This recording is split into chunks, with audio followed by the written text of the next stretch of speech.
oui, le directeur le plus extraordinaire, le 80 dans son poste de votre animateur, pour les vacances pour vous accompagner. Bonsoir, bonsoir, bonsoir, bonsoir, bonsoir.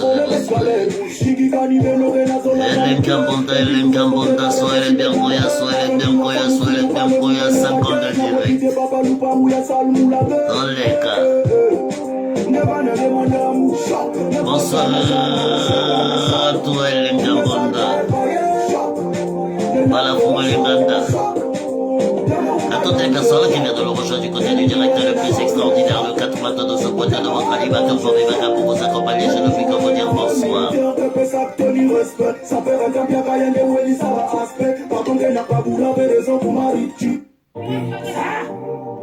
Gwen Funda. Petit Ismaël Okemba, la professeur réponse, bonsoir et bonsoir, soyez bien.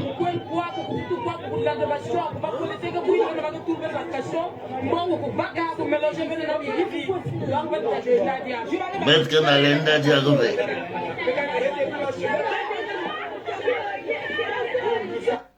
Maintenant.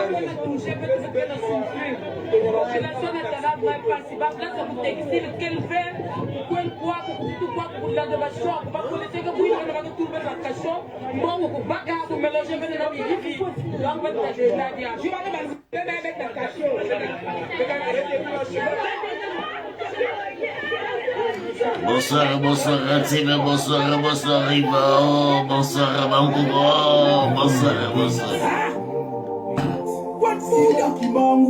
Mesdames et messieurs, monsieur, partagez cette vidéo parce qu'il commence à me signaler le petit bouton là. Bon, partagez, bon like, la mère, bonsoir, soyez les bien, Thierry Mansonga et Kambonda, la Fougalingane. Eh oui, mesdames et messieurs, monsieur, partagez pour moi parce que je ne peux pas tout faire.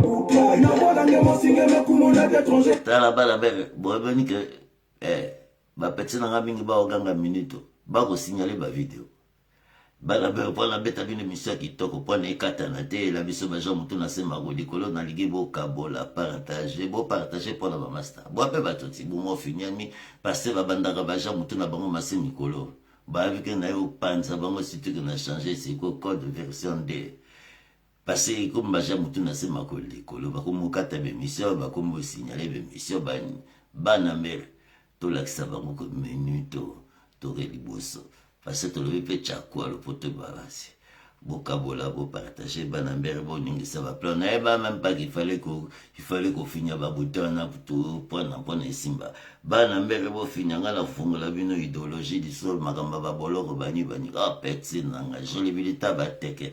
Bonsoir à toi, Ngemboya, Philomène, yore le logo. Boile, kenanyengaka. Partagez pour moi, mesdames et messieurs, bienvenue à toutes les personnes qui viennent de le rejoindre du côté des Bakachels, le directeur le plus extraordinaire.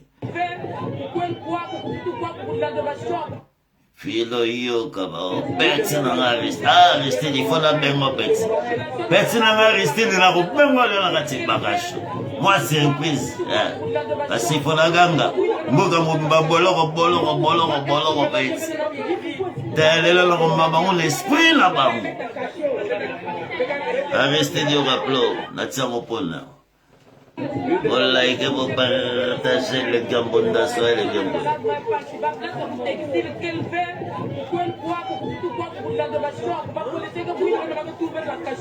Bienvenue à toutes les personnes qui viennent de leur rejoindre du côté des Bacs.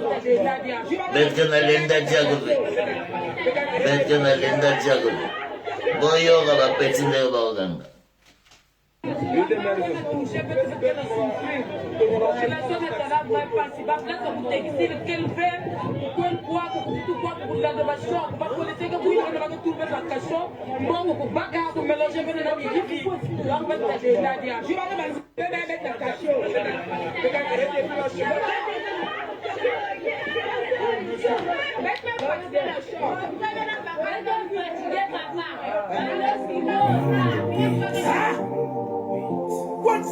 Kibangu, Mari Babino. Kopero kena kema banalanda kena shock. Autorité na tura makondisa bajakov. Militia kena diatila madiana barange. Salama sala pas si bientôt moukebi commerce. Kopero ya kaka bana tula bana prison. De demander motiba banite na bora buta. Na bola ngemo singe me kumona d'étranger. Ni la loi tatoni na kutulu banto danger. Population na kema la plupart me vote na sandu. Kuluna na sosa kento ugwen mabang. La militaire kaka na tali salarme soni. Mutata kuiba be na kanga kenda kraka. Basalina na shock lete ni mina batrama. Ya ike ba mamu be na sosa be na buala. Depuis qu'on a sound ba be futa ba salaire. Be na sala be tu shop na bukole be galère. Shiki kani be no be na sola tal ple. Ben bilgu be te teka be to si be na no heure. La fin du mois faut mu futu pale mu ke locataire. Na bwe pite papa lupa mu ya sal mu la gueule.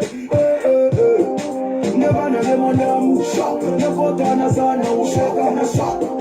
Ne sal pa e pa ye shock. Ne narco shock na shock. Mboga mobimba choc na choc. Soyez bien pour la main. Ça fait un bien cayen de Willy, ça va aspect. Par contre, n'a pas voulu la raison pour ma richi. Ça nous n'a pas la robéron pour ma victime. Puis la teka pour y va pas de ses napelles. Nous checker na colère à la salle avec qui chante. Dès que fait mon livre, même y'a qu'un face à tort. Quand c'est ça le pote, faut que ça le va faire fort. Bien faut bien bizarre, je vais tout le monde à port. Par un mille de vous sauver, on sur la cour corps. Je préfère mon vaya, mon si mon baya, mon bas club. Mon noata, mon ma part, mon tout va tenir à pop. Pour qu'elle a comme les bazons, mon socle, ça le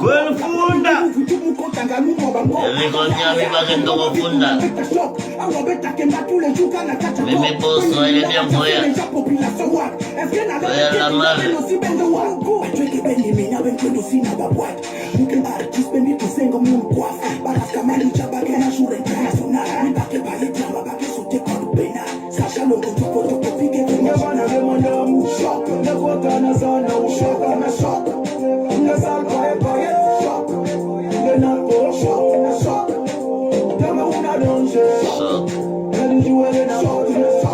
Monsieur Pembolo, bonsoir.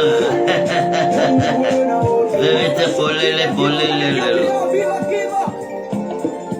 Ouais.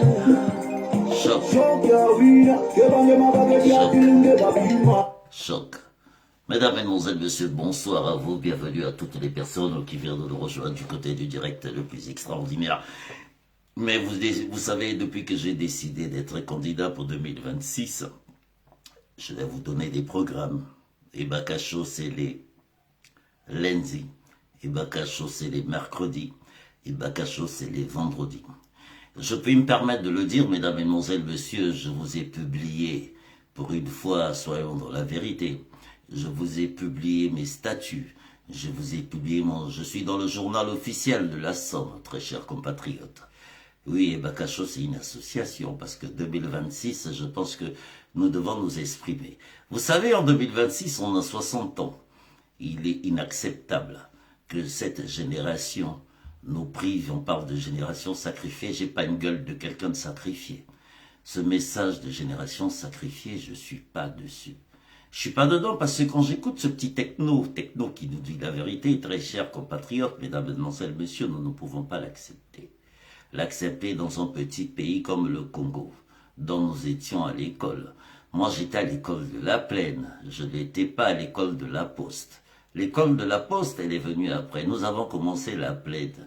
Mais la preuve, regardez ce qu'on a fait de cette école. Regardez, ils ont cassé l'école, nous n'avons plus d'histoire. Ils ont une banque centrale qu'ils ont pillée, une banque centrale qu'ils ont volée, une banque centrale qui a mis ce pays à genoux parce que ce Congo n'a plus d'histoire. Ce Congo n'a plus d'histoire parce qu'on a voulu écraser l'histoire de toute une génération. Moi, je suis pas dedans. C'est pour ça que j'ai dit 2026, je vais prendre le temps, je vais m'exprimer. Si j'ai pris 5 ans des bakacho, nafungola bino mbanga na ngai nga nakola na mbanga ne 47 riba Congo parce que minute tout faut vouloir c'est les voisins na ngai mongo na ko botama kaka eto ko msasiko ba 7 minutes nga na okende candidature petit nanga wage bonsoir à toi faire parce que ba j'ai ya mutu na sema ko likolo na banda ganga ngo 3 ans ngo mutazuka ngaite bana mere nga na kofungula bino siko makamba ba arrestation. Bonsoir à toi, président Mokoko na Boloko, général Mokoko Babaka Bachaka Lubwa ko bamala ke mo ndike et général Momoko Bakosaka nayo. Badi général Mokoko, Babaki Mokoko bati menote. Je me rappelle na loba bino bomenata ka Mokoko bomona ki ngo blague. Bomenaka bomoni ki blague ali sute mboka, bomoni mboka na mboka. Est-ce que Zamboka, Bwana sonite, Ngalelo na poata bino bonsoir. Bakomo signer nga vidéo banambere bo finya babutona na yoko timba bo finya bo partager parce que minito dans la mbanga, mboka désordre, mboka bavoyou, mboka bato à genoux, mboka mibale bakoma basi banambere, boka likolo. Ngai lelo cinéma nga mutu na la bino bobeta farata te bobeta ka vitamine F na mboka mobimba vitamine F na F na mibali boko mabasi bana mbere ngona kofungola bino seko pwana nini boko mona bakomoninga nyange na boloko paka na boloko bokoti palpite mais palpite wana nga na banda koloba na bino yango bana mbere toka bea bonsoir bo partager bo finyanga ba plan na ofungola bango na kolobela bango petit nanga wange.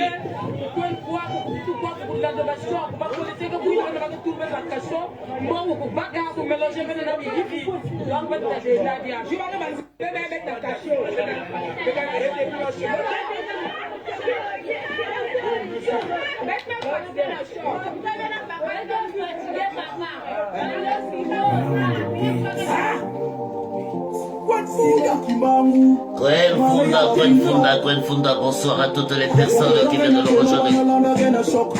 Mora Choc, Mora Meyene.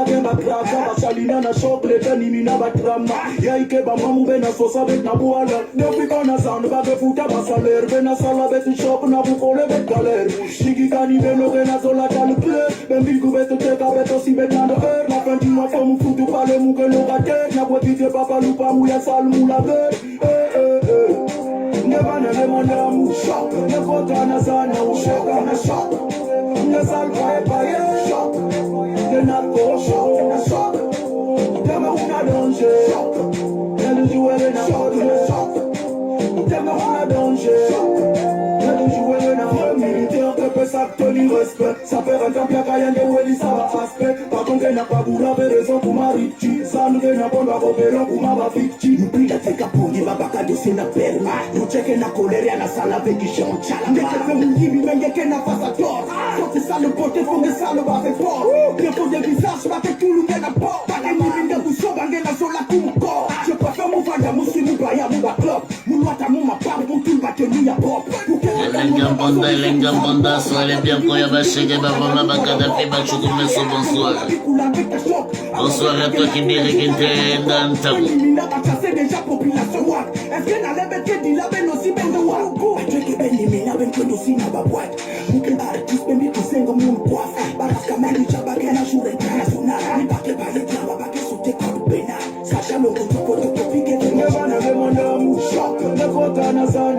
Et oui, le directeur le plus extraordinaire, si je puis me permettre. Choc. Choc. Moga Mobimba, choc, la choc. Choc. Là, vous expliquez bien le choc, là, la moto.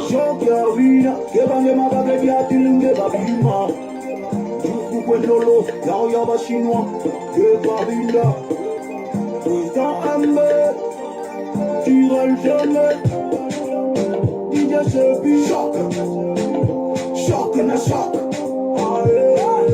choc, choc na choc, leader Charlie, Robri, choc, tiré de soleil. Eh oui, mesdames et messieurs, bienvenue à vous qui avez choisi le directeur le plus extraordinaire, Tenga Léon le Balingala. Na désolé pour vous Lingala te passé minute ngana na collé. Bana mère bonsoir soyez les bien koya. Bomoni toti jolibilité trop na makamba ba Facebook yo bani. Mutu na mutu ya na plan na. Ngala banda loba. Kana plan ba cha balino biaka ba na témoin. Ba mimi bo témoin, ba frangine témoin. Toya poto nzela morote. Mutu na mutu ya poto na biena. Parce que nangi désordre na vie na été vie na mobimba gi désordre. Bana bere ngana décidé na la candidat en 2026. Donc ça veut dire il faut ngana ba no fungola bino ma solo. Maintenant bobo galingala té, il y a problème na été. Na botama na 47 riba Congo na colle na 753 wenze donc forme bois formation na mwanga ngoni bana ngoni bonsoir bana mere li sou blagete nga na li sou Facebook blagete na li sou Facebook blagete il y a 5 ans l'air na banda chakula nga balino biaka bango na témoin. Na le baba na mérite se organiser bako bagoye la biso cinéma na 2021 na salle les tours na zuba bien avion na zuba bien contravention na zuba contravention na ke na mona ba chef na mona bato baganga baloba na moni ko kutu mingi babenda idéologie na nga bako muganga lokanga bako musa lokanga bauza mamutu na moto ana plan na ye na loba na bino yanke na plan na ye mape na plan na bana me yanke na plan na ye na plan na ye bomoni ke mboka ni ko petit na nga dede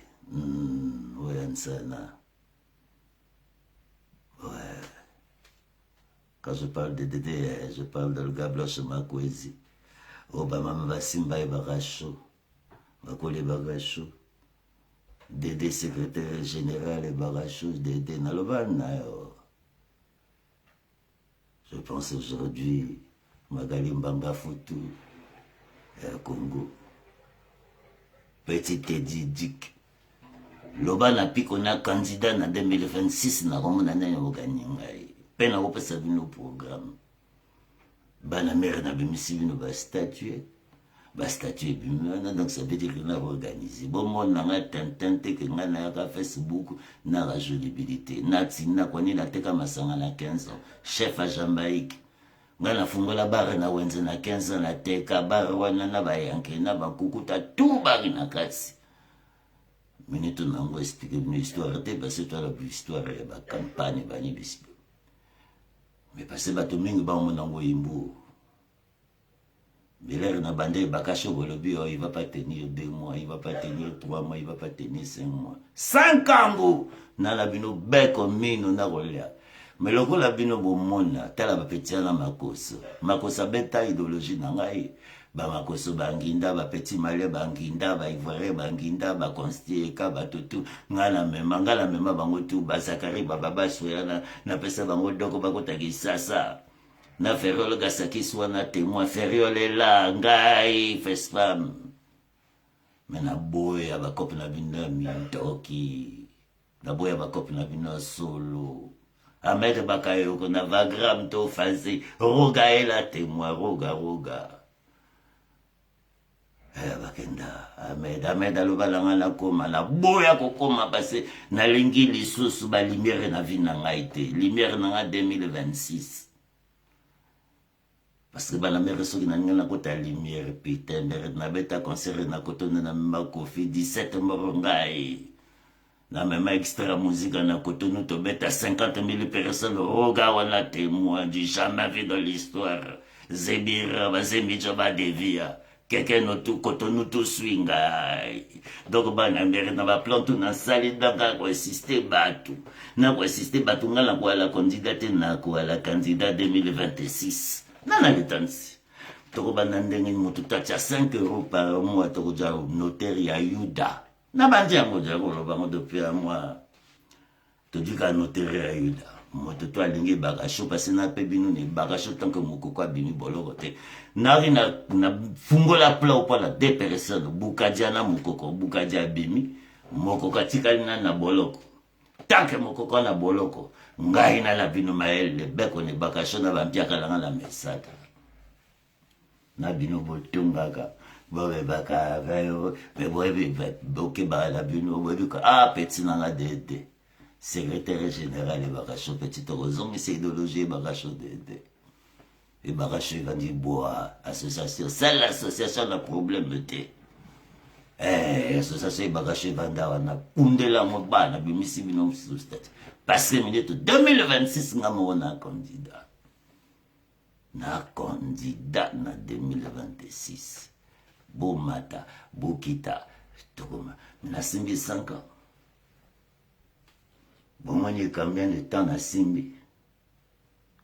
Bobi ko ganga boy tous les soirs.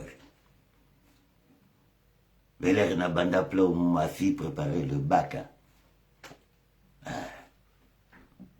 Bana bakole. Militonga mo esko na pale. Bala bakei. Boelanga idéologie ba solo minute na misala ba master mbogo iswala ba master mboga cinéma c'est pour ça ba saka na bino c'est pour ça na loba lisola vitamine F maintenant to miko bako mokanga bato mais bo kanga bato point bo gagner que élection na depuis 2016 mais bo mitala nani pe bino bato yo vocation à la limite. Vocation et à la limite. Mais il y a une vocation comme tellement canal. Bino boy ba vocation bino. Yo bouya. Oui une vocation. Mongala yo une vocation. Yo ba prêt tamboga na boy ndenge mboga ne vandalelo pona idéologie na la boala ba ministre ya solo. Ba ministre ya ngwanzu, boa ba ministre, boa da bilan bino.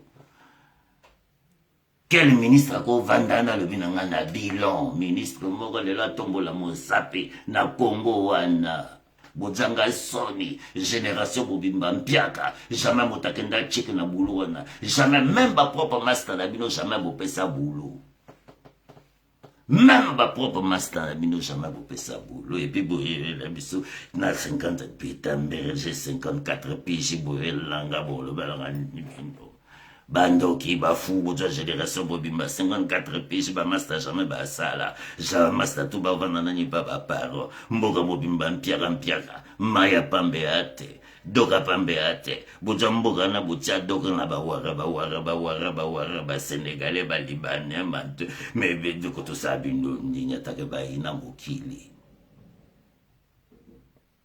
atake ba ina mokili mboka desordre ndenge nini élection mobimba bolobi élection maintenant bo échouer élection na bilo bokongo ba bokomokanga ibaka sabi nini mpaka sabi nini Maintenant, boula onyange, bino bo yelanga onyange, est-ce que c'est vrai, est-ce que c'est vrai? Parce que l'air batiaka bato ba poisson balobaka, est-ce que c'est vrai ou c'est faux? Boaka koko corriger bino bato bo corriger ba publication nanga bo kanga ba mbanga na bino sanga ngona la nagi na besoin na bino publication nanga bo yoki. Et à vrai, et boy bo bandi. Botunanga, est-ce que c'est vrai onyanga na boloko? Mais bon, moi ni mota dit 3 tentatives bakanga to expliquer sous bino. Il va finir par aller en prison. Comme je vous l'avais dit 8 jours avant la mort de Kolela. Je vous l'avais dit 8 jours avant la mort de Kolela. Je l'ai dit dans l'émission du 26. J'ai dit, Kolela, Jean-Jacques, vous êtes en danger. Mais je pensais qu'ils allaient en prison. Bon, mon dieu, Bembe. Mboka mba faire voyager Bembe na gati avion. Mingana le bana bino bako 25 bino à genoux, beaucoup kemba. Beaucoup tika boulevard na PCT. L'émission, wana botiki boulevard na PCT. Boy la biso basembla obo bunda boba. Te, baname, tomi lingana. Même ce tomi linganite tomi vukami. Voilà tout sur la pointe d'idéologie en bogana. Bon, mais mon esprit à ma veille. Maintenant, il va péter. J'ai dit trop de vidéos tuent. Je le dis depuis 5 ans. Soko sali vidéo ganga le bana mukilo le bana peuple. Soko le kuta na mbanga ça va te retomber dessus. Ngana mona ba petit ba beta 32 000 vues na Facebook. Leur babanda 32 000 vues na vanda swinga. Babungana. Et makamba ba vite, bobungana ba vu, bo sala ba di ba eta. Mais petit nangi bo vanza parce que minute 5 ans to perdre. 5 ans, ba osaka n'esprit na biso. 5 ans, ba moni biso ba tanta. Ba yuma, ba mbendre, ba ngana mbendre te. C'est ça na no moninga na lingi muta benga ngali sute na lisu na ba ngate. Makambo na bino bo sala na lobito ya poto nzela mote. Ngana osamba ngana na ba master belle parce ngana mona privé. Ngana mona mondele ngolo la mona portal. Pena collant école de la plaine, pas la poste. Mala banda la plaine. Bana la poste ba ina sima. C'est là que ça soit ina 79, ba etibiso bana poto bani, bala bambenga ba ina gata la poste. C'est ça mboga na comme désordre. Ba tia mélange. Ba jabiso chik babuka. Ba tia banque. Voilà, bah écraser génération d'abissaux, c'est pour ça que normalement, ça c'était l'école d'élite, l'école des intellectuels, l'école de la poste. Babouka mona kanaï, batia banque en face à l'école de banque. L'école elle rapporte quoi aujourd'hui? Banque on rapporte quoi? Et même abissou piaka na mboka wana. Pe génération à la poste bango to bakoma badjo babolo bananga mwana l'école de la poste moka boma na vie. Moko kaka na utia bino tout tembe. Bolo balanga na mboka na moko. Abunga le bio, moi je suis moi na vanda suis son bon à trésor tout ça te. Bolo balanga opérateur économique moko ya Congo à Telema. Alobi moi na bunda na va pépitant to baba ntieti. To baba Macleber. To baba Sapi. Non mboka ndengeni. Oyo mboka ya ndengeni. Oh génération mobimba depuis Bobo Mangwa bina 77. Boko le bamoko abongate. C'est cette génération Bobara Ngwabi devant bisoti. Bobara Ngwabi devant biso.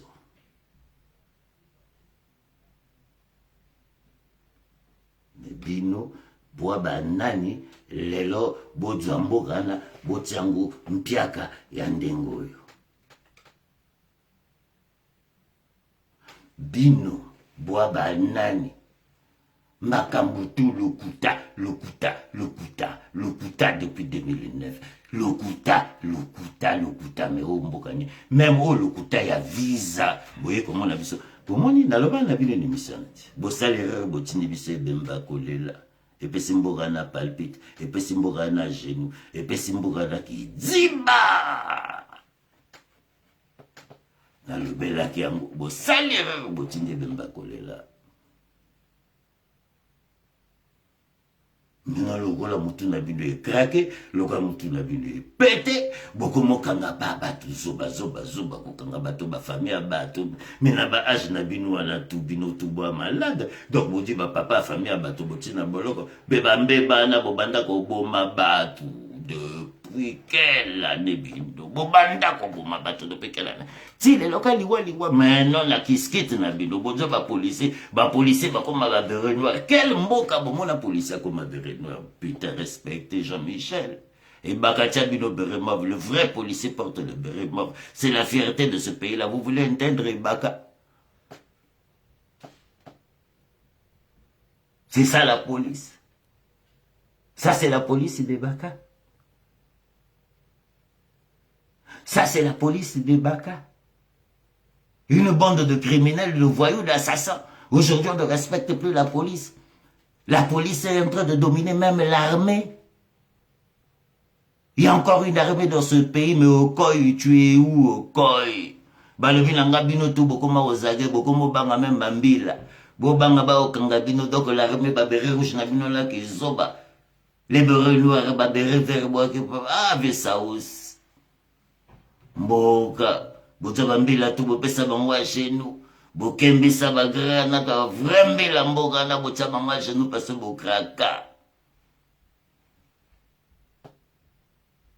Et bon nous la vie c'est idéologie bolobi bino boa bateau. Mais bon mon ndenge bokoti panique mikolo élection na bino moko, constitution na bino moko. Boloba ke boza général moko ko botien kraka, boyo vivre, boko vivre ngo et bandeli kaka comme je dis. L'affaire Kolela ne vient que de commencer.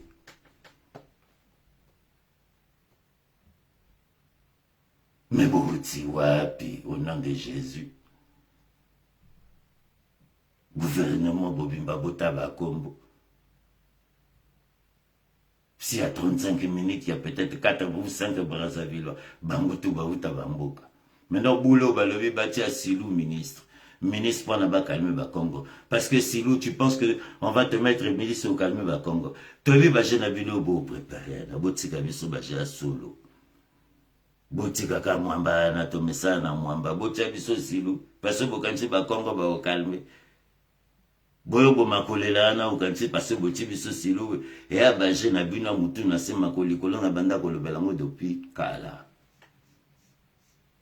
Toi bana na binote. Peto ya poto po na kusala totinda ba western na ba famille mboka botia à genoux. Meilleur mongala mbanga danger chaku national lobati. Annonce la mort de Mokoko mongala nakolo ça fait 8 jours nakolo banango. Mongala fungola mbanga na yo lobandi wa que annonce officiellement que akufi. Bon mani bana mère la loba bino makamu susu bina bino bata na ko bando finga bino moko c'est ça na lobi botika ngaisui. C'est pour ça que je reviens toujours sur cette histoire toya potonzela moko tenga la master la bino tena moninga la bino te jamais na ko la moninga la bino jamais na ko la famille la bino parce que bosote ngai. Na beta chakuna ngai da kenda pa la bino tout sans exception. Peine à l'ouvert de 2021 que les Canaboués, vous comprenez que dans la position de minute, dans le dit, vous sautez, ngai. Makambo na bino ya le monde entier est alingaïté. Nani mi batte la moi famille. On a créé en 5 ans. Parce qu'il y a la même personne bawana depuis 5 ans que le Balamongo s'est organisé pendant 2021. Sinon, tu vas vendre. On a préparé la retraite. D'abord, on a déjà la retraite. On a côté retraite 8 ans.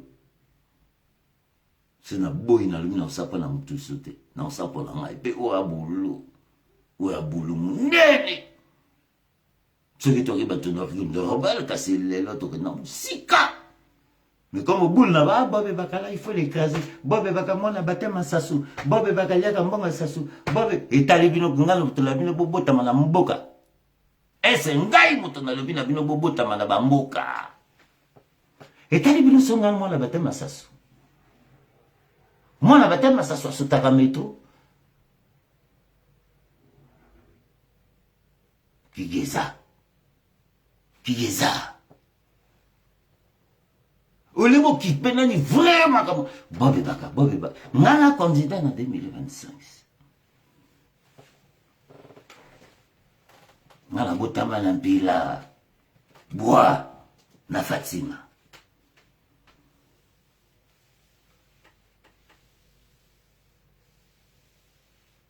Maintenant ce bobo tamisuri wapi, boyo tumisangai, bolungu.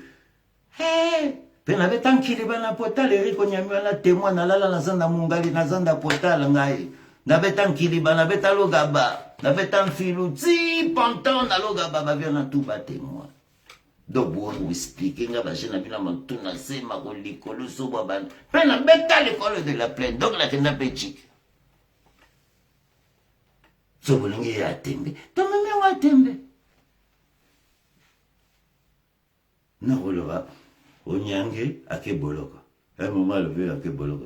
Onyange ake boloko. Onyange azobi boloko. Nakoma. Bobe comment de batavaki na boloko. Boule na bango baka onyange. Peut-être même minute toko le ba onyange na boloko. Est-ce que monta la vérité, l'élan minute opposition onyange monta la vérité na e raté. Bâtiment ndobo. Onyange en prison. Il faut publier. Garçon a dû en faux, on a publié. Ceux qui a faux après, on a le bien faux. Et on a sauvé beaucoup de vies là. Avec ça, nous en avons sauvé beaucoup de personnes. Est-ce que cette information est sûre? Onyange Moutalobi n'a pas aucune information est sûre. Onyange, mon coco na boloko 5 Congo. Botia déjà fota mokoko na ba mur la bino. Bon le velanga est-ce que tu as l'information sur Onyange? Onyange finira par être arrêté. Comme Kolela, comme Jean-Jacques, comme Dio Mathias, comme les autres. Et c'est pas sous l'ordre de Sassou.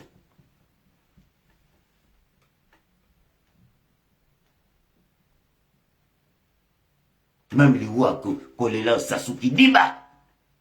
Sassou n'a pas tué Kolela. Qui dit bah. Mais la bande le bango depuis Kala.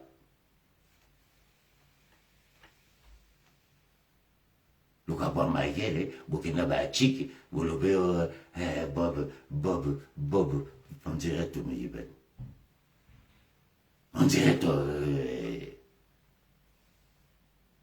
On développé là qui. Lundi avant Kolela Kotambeka. Vendredi avant que Kolela Keti samedi. Et j'ai tout dit, les émissions sont là. Wo Saranambanga Langai. Bo Tissobi Wapi. Beaucoup m'ont manqué battu.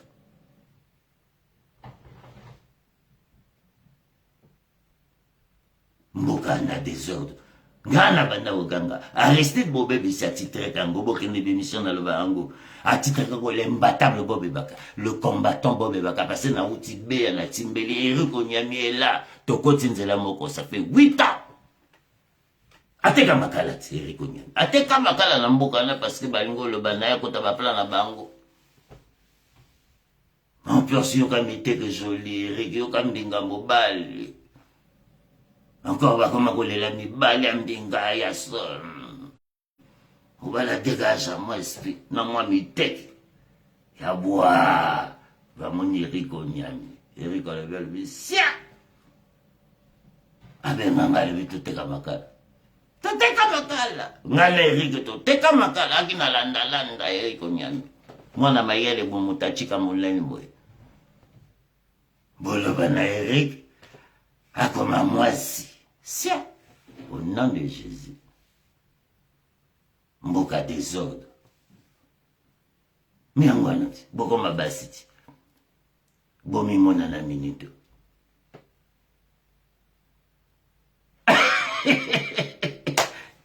Eric, oyebi lisolo. Eric nga nayebi yo. Yo moto utilanda mwana mayele okomi professeur ba. Okomi oteka makala. C'est qu'on soit proposition, Eric. On soit proposition, master. Empêche kambinga mobali kitoko. Bako monta mibali kana miteke. Oh. En plus, c'est Londres, donc sur la pote. Bah, mais ça n'a coûté ma mibali à Paris. Bah, bien, Eric, on y a mis à rater. Eric? Ah non, la suite. Oh, la suite, c'est Aoun. Ah, la suite, là, c'est Aoun. Ah, la suite, c'est Aoun. Ah oui, c'est Aoun, la suite. On y a mis. Ibaga, petit-fils d'Opango. Omonia.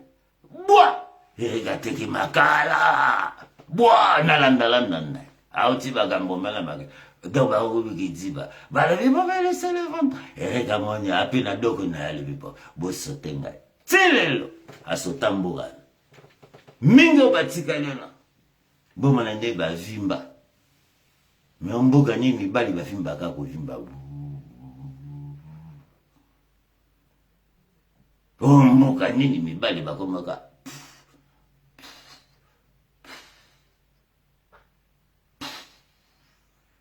Farata, vitamine F, Boutaguer, Bamute Kraka, Boga Bobu, Mboga désordre, Mboga cinéma, Mboga Bavantiré, Balamé.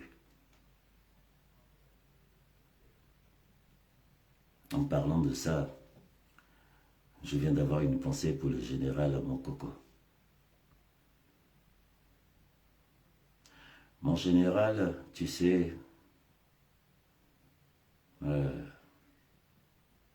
je sais que mes propos vont arriver dans tes oreilles.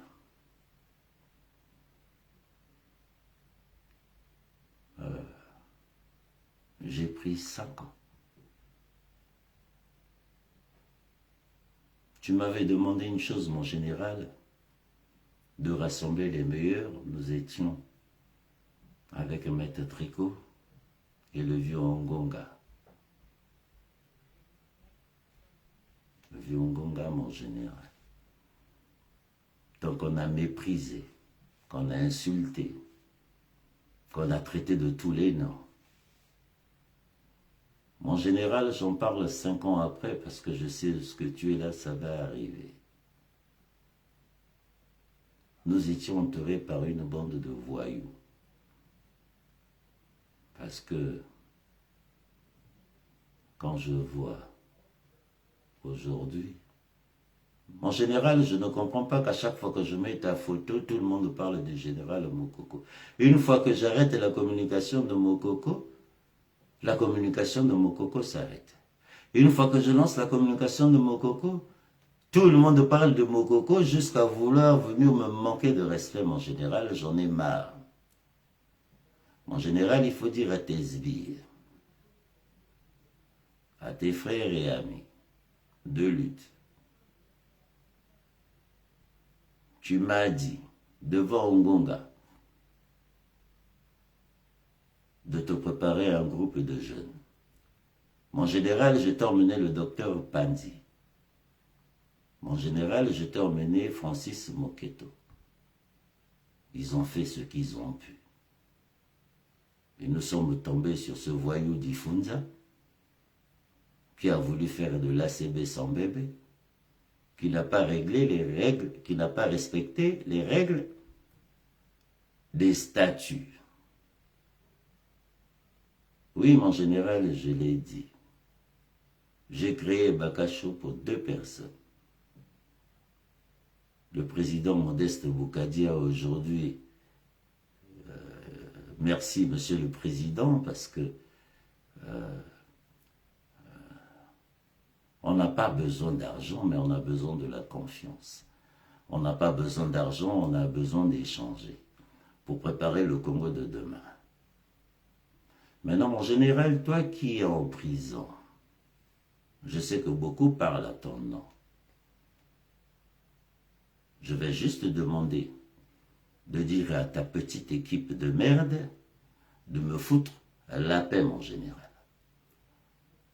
Parce que 5 ans, mon général, je t'ai attendu. 5 ans, mon général. Je savais le jour que Ngakala t'a menotté, c'était la plus grosse bêtise de ce pays. 5 ans, mon général. Je ne puis permettre que les gens se lèvent aujourd'hui, venir me parler de Mokoko. Qu'on embrouille la diaspora, qu'on embrouille ce qu'on veut, pas moi. C'est pour cela que j'ai décidé, en 2026, je suis candidat. Et personne ne va m'arrêter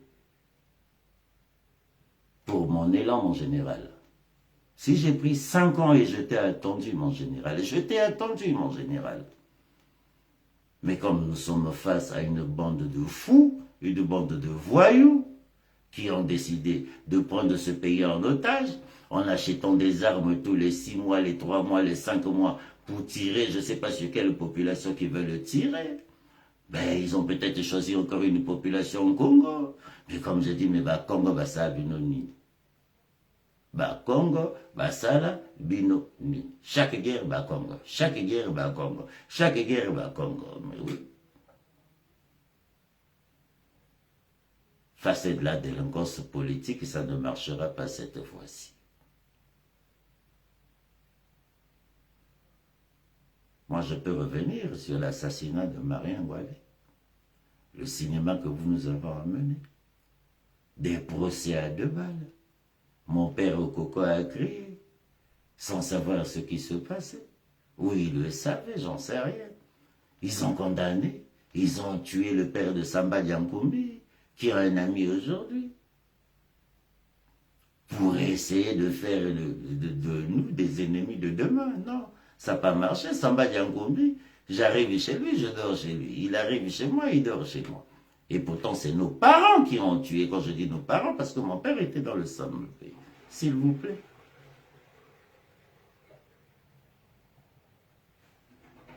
Ne nous trompons pas d'histoire.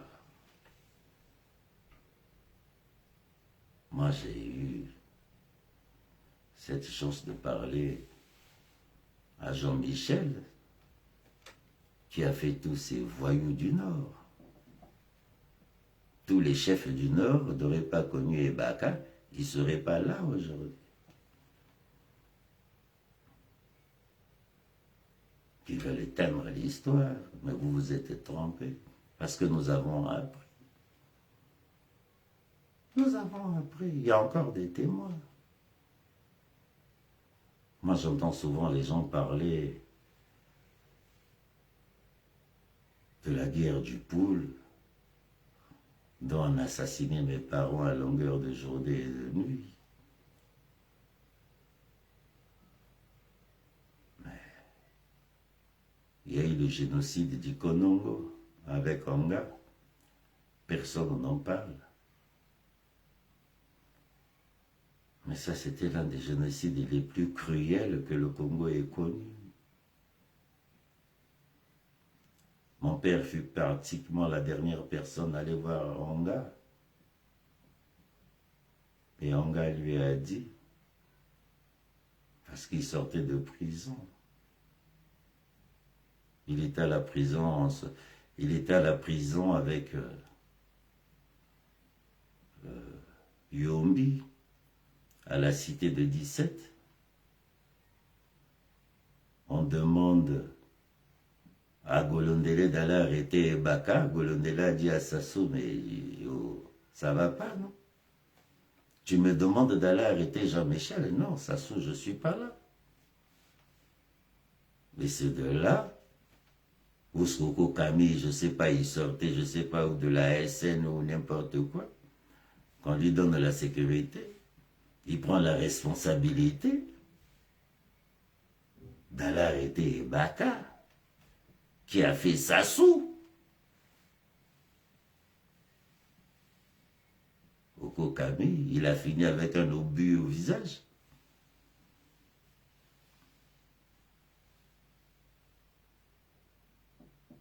Elle a arrêté Ebaka, qui a fait de vous ce que vous êtes. Je me rappelle pourquoi en 1979, quand les Kunzo a fait son coup d'état avec Sassou, qu'il arrive à la maison Sassou, j'étais là quand il est venu voir Jean-Michel pour dire qu'il a gagné. Mais je regarde l'air de Jean-Michel tel que je le connais. Il dit non, Sassou, c'est toi qui as gagné. J'arrête la politique. Nous sommes le 6 février à 14h en 79. Sassou est témoin. Jean-Michel a dit, j'arrête la politique, tu as gagné. Et il n'a plus jamais travaillé dans sa vie.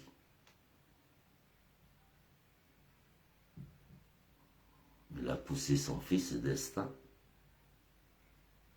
brillant officier de police, qui arrive élu. Il se retrouve face à mes destins. Quand il rentre au Congo, qui le gère, c'est pas Oba, qui sont parents de sa mère, je sais pas, ils ont des liens.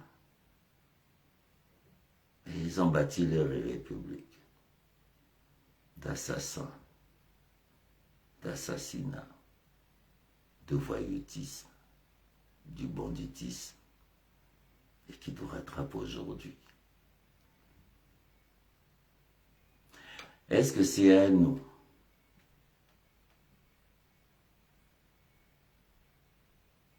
qui n'avons jamais travaillé de notre vie, dont ces responsables politiques n'ont jamais rien fait pour le Congo?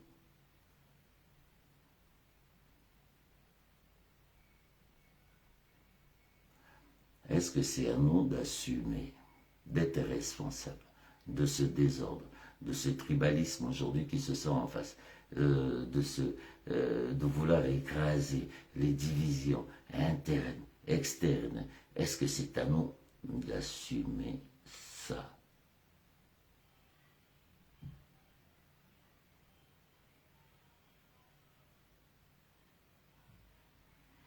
Est-ce que c'est à nous d'assumer ce désordre?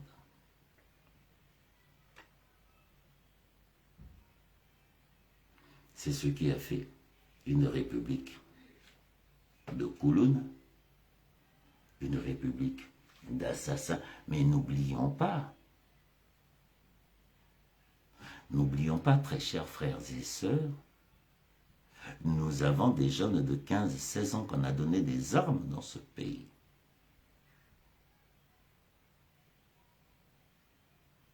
Un sergent, normalement, dans une république normale, à 44 ans, doit être viré de l'armée, il va en retraite, avec sa petite pension de retraite. Mais c'est pour ça que nous avons des problèmes avec le FMI. C'est pour ça que nous avons des problèmes avec le FMI, parce qu'aujourd'hui, nous payons des gens, c'est pour ça que nous n'arrivons plus à payer nos retraités, parce qu'on a privilégié l'armée.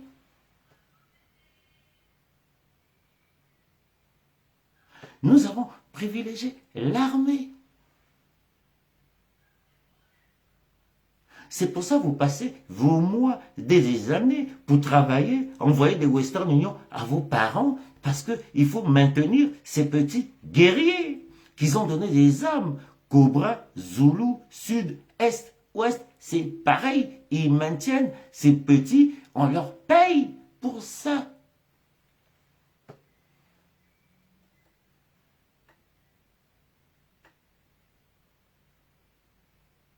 On devait les chasser en 97.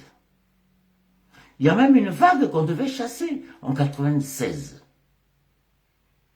On ne les a jamais chassés. Et on continue à les payer jusqu'aujourd'hui parce qu'ils savent que si ces jeunes n'ont pas leur argent, comme disait Parfait Colère, Mais il a expliqué dans ses dernières interventions. Parfois, il disait comment l'argent du trésor. Mais il n'est pas allé en profondeur. Moi, je vous le dis aujourd'hui. Nous avons le quart des budgets congolais qui va à payer des gens qui devaient être en retraite. Mais nous, le chef de police, Ndengue, est en retraite depuis combien d'années? Et les Ndengue, il y en a 20 000.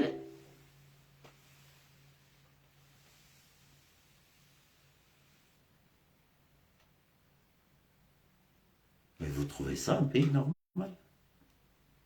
Et si on parle, on nous dit opposant. Moi, je ne suis pas opposant. J'en ai rien à foutre de votre pays, là. Bobeta kafarata. Moka farata ngana kachete. Na mesa na saucisse de Toulouse, moi, jamba, bani, bani. Mais à un moment, sonake na modi. Mais il faut na poita. Pengalambanga. Manalek ya rotos.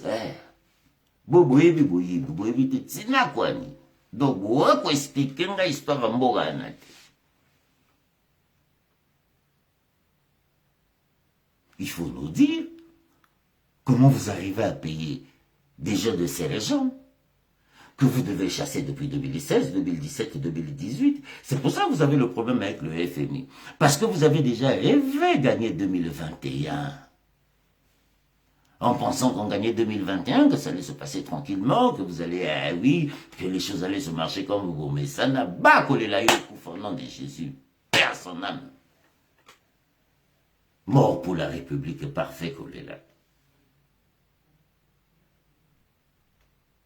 Donc j'étais pas acteur, je l'ai dit plusieurs fois. Je me suis rapproché de Kolela parce que j'ai compris que Jean-Jacques à côté de Kolela, ça devenait un danger pour ces gens-là. Et Kolela l'a dit avec l'engouement de Jean-Jacques, ils se sont dit, bon, et ils ont dit, là, on ne va pas l'accepter. Et Kolela a dit, ils font semblant que, oui. On connaît le système, on connaît le fonctionnement, c'est comme on veut. Mais je savais que ça allait vous retomber dessus, je l'ai dit.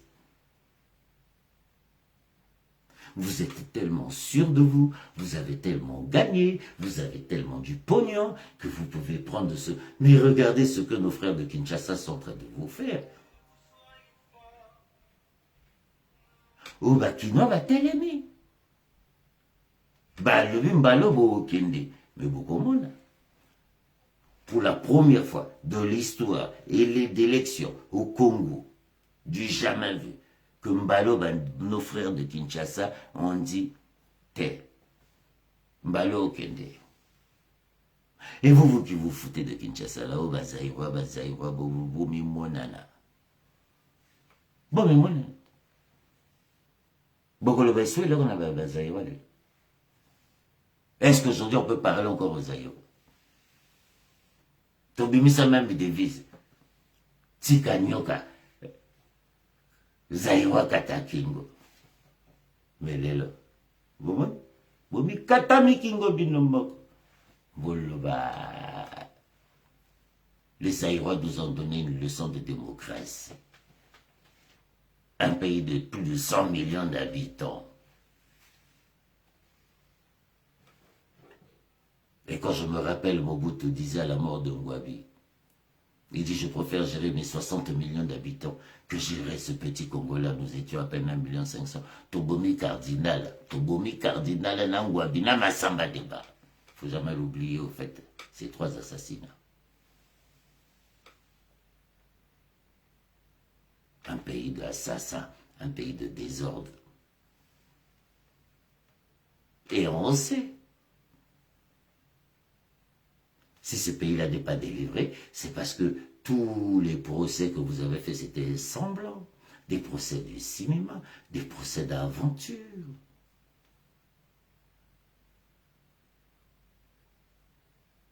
Boja cardinal Bokunda cardinal Mobimba Ebembe. Et Bolmi Mboganesa. Boja Ngwabi Bobo Mana Mbata, Bobo Mana Lokutu. Bobo Mangwabi na Lokutu. Cardinal Bokunda Mobimba. masamba débat toyeba te. Et bon bolingi mbokana et simba. Avant bokufa oboyele bosamwa semblant bovanda botika biso moi lupemba morobwe. Donc bobimisi bayange babukoma bajidoka bakarateka kobeta kobuka boliva mbila mvukation bonvuke élection mobimba du jamais vu dans l'histoire. Yoka mvukation élection. Bolingo somba camion à tout fi. Donc, bo du camion, et puis si nos résultats, élection, bo gagner lundi. Mais voilà quoi. Il faut vous expliquer biso. Résultat wana, oya élection bo gagner, bo zuango wati.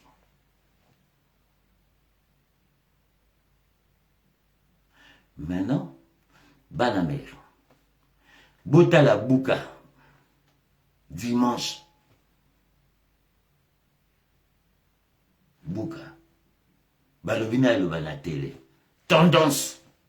Ah, bouka. Tendance, te dit la jeudi. Aujourd'hui, tendance, donc dimanche. Tandenge li benge sotoka, tandenge mbange sotoka, bouka. Je le connais même pas, bouka, soka, outi, wapio, soki quelle référence, je peux dépasser cette merde. Le président Sassou a gagné à 98%, dans mon okebeti libaku. Après, Benjamin Matoy, non, pas 98%, non, 88%. Abetaki déjà les Bakou donc à quelle élection le Kouta.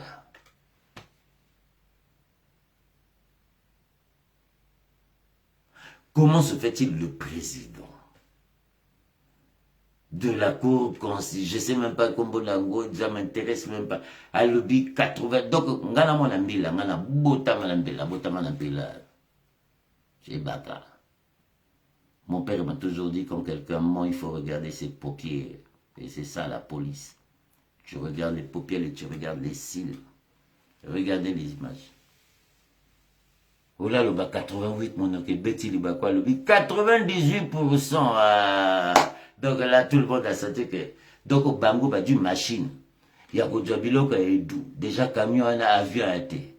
Edou, Weso, Ifondo, Magua, Kwebakwilou, Mouyonzi, Sibeti. En 24 heures.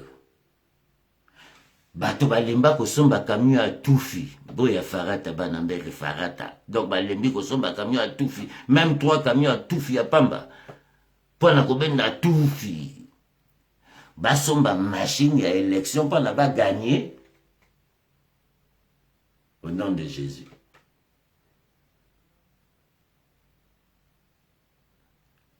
Le Kouta à la limite. Le Kouta est à la limite. Il y a Bino le Kouta est comme mais vraiment. Il y a folie.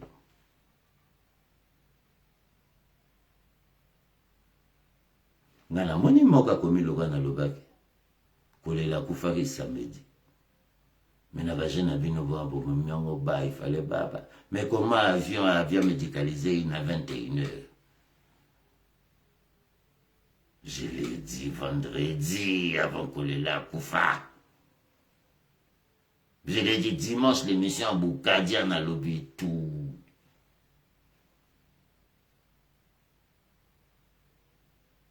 Pour moi. C'est pour ça que j'avais dit l'affaire choléra ne fait que commencer. Maintenant, point là. Pour divertir, bateau. Beaucoup de kanga batuka zoba. Surtout botia ponton mobimba sur écoute. Mais le résultat de vos arrestations là, c'est quoi? C'est les écoutes. Le résultat de vos arrestations là, c'est quoi? C'est les écoutes. Donc vous allez arrêter tout le Congo.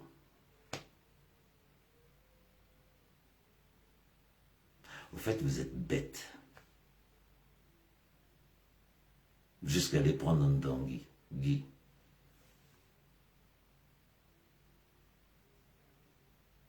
Mais vous qui faites ça, vous n'avez pas de parents.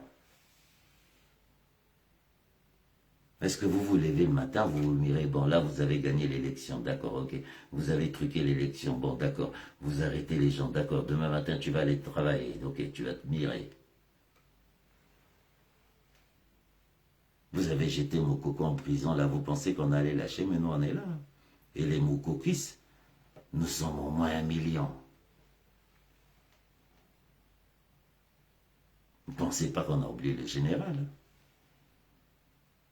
Nous sommes une génération préparée. Le jour que vous l'avez menotté, nous on a dit, nous c'est le général. Nous c'est le général. Et nous sommes dans l'esprit du général. Tout ça, mi yibi loka binote, bois mi yibi.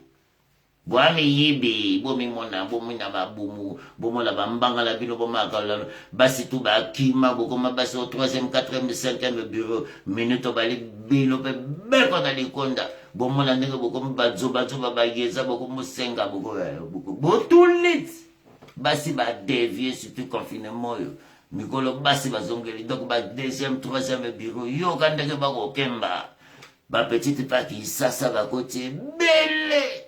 Ah, bah, le but, quoi, bah, Congolais, bah, yuma, bino, tout, bah, comme à 2, 3e bureau, qui, ça, vous savez, bah, petite Akine, bah, Mbappé, Keba, y'aura les belles, y'aura soin, petite Abeta Linzaga, na Tongo, Keba. Je dis, nous, bah, c'est, bah, Congo, bah, c'est, bah, Congolais, c'est comme mon nom, et moi, c'est qui, ça, mon bali, bah, comprendre, à bino. C'est ça, bah, le, bah, bino, bah, Congolais, bah, zoba, bino, bah, bah, Congolais, ya, lia. Eh, puis, pas, le, bah, lia.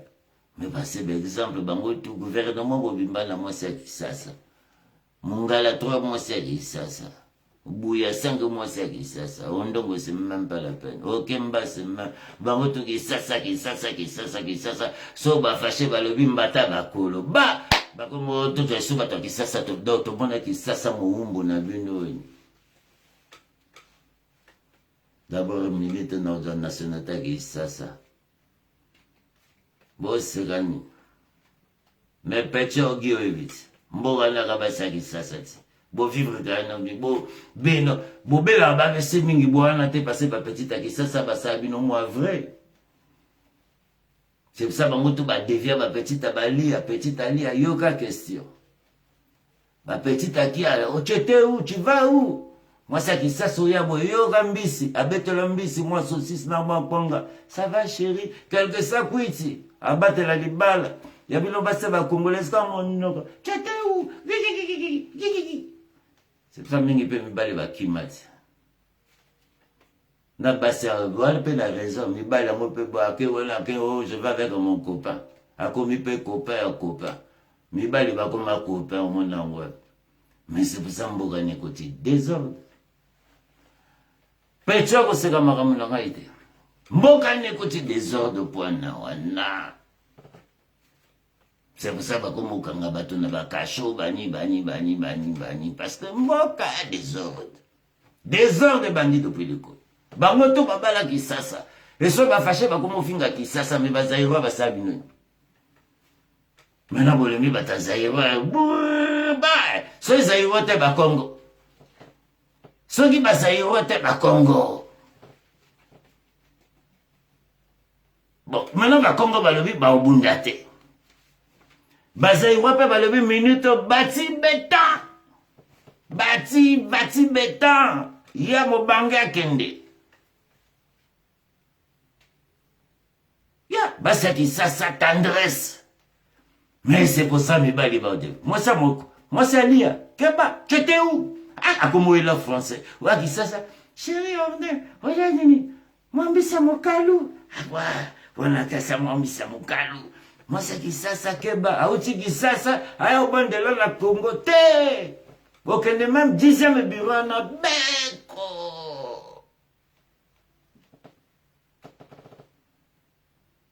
Et volevi mbogane simba. Volevi mbogane tambola. Mboka wana soki to régler les kambo ya yulute. Les kamba masamba de bate. Les kamba ngwabite. likambo ya ikonongo te bwana tu sinema ndabo badi mboka na otage bolobi bino bwa bayanke bokoma basentiri noire kokende kobaka bapaka bayibaka bandongi banini d'accord bomona ka bapeti kulu na wana moto bosala bakoyela bino machete désordre na limite désordre eyaka na limite ya bino donc bolekisi limite bolobi bino bwaba tala bino nga na yeba osetela nga namona baprêtre na mboka na bosete bagagao batrinita bakuranta bavieux Paulin du côté de Pointe-Noire bakibiri bakaramba baya Théo baya Paulin batimote nga namona batama boma na mboka wana bino bwa maboma te bino bwa bafu ya kidobage moteyeli bino kipele pasi dobage mboka mobimba dobage mboko to kaka Brazzaville okomi na aéroport wana même kambi l'aéroport ça va bien abako même kolobaloka bapopo bonne arrivée depuis kwa kongola loba bonne arrivée loka bamesana na bapopo bani donc bonne arrivée abatyama kuzuba okomalaka ba okomela baba memobea okotika mwa valise notel on va où baba memia siko bobana mwa ya bia bamemi na bea d'abord banganda tu bakangi bamami central bar yoka bapetiaki sasa na ville barozela bokobaluka marchandise bana poto bapetiaki sasa mpe bavandi yoka sola mananasi ekoma tembe na ville yoka maquillage yoka rouge à lèvre bapetiana yoka jolibilité yo pamba mpe abemisi mwa libele encore bango bababetisi bapetita baluba yoka baluba ndenge bakota beya luba mibali banyonga bomona mibali na bino ndenge bauta vacances bakomi ochange te akomi ngala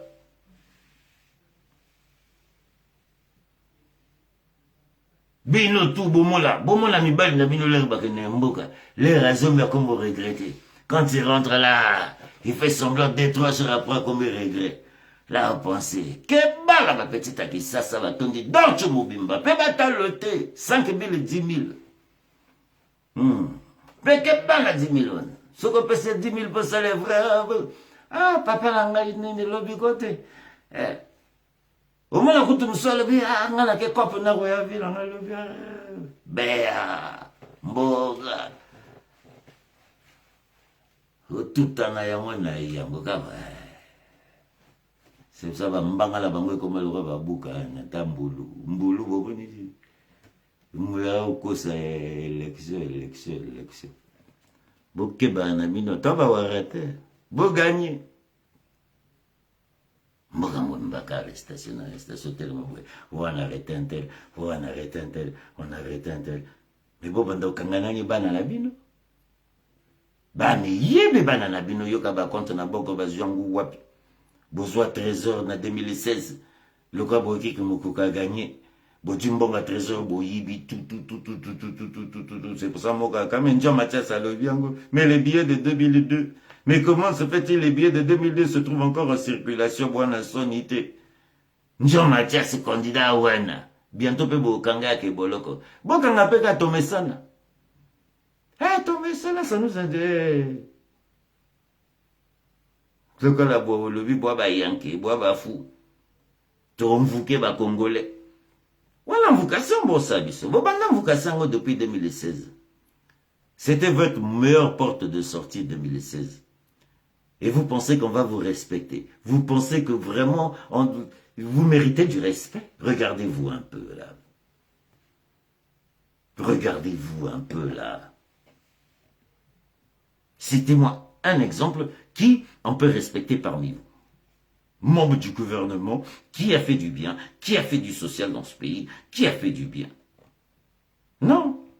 Vous, c'est les t-shirts, l'alcool, les casquettes, quand vous avez putain de faire vos putains de conneries dont vous représentez rien. Mais vous représentez quoi, vous, les députés de ce pays-là? Citez-moi un projet d'un député. Ici, on a des projets. La loi Lieu-Marie, la loi ceci, la loi d'Aubira, chez Bino Oulouani.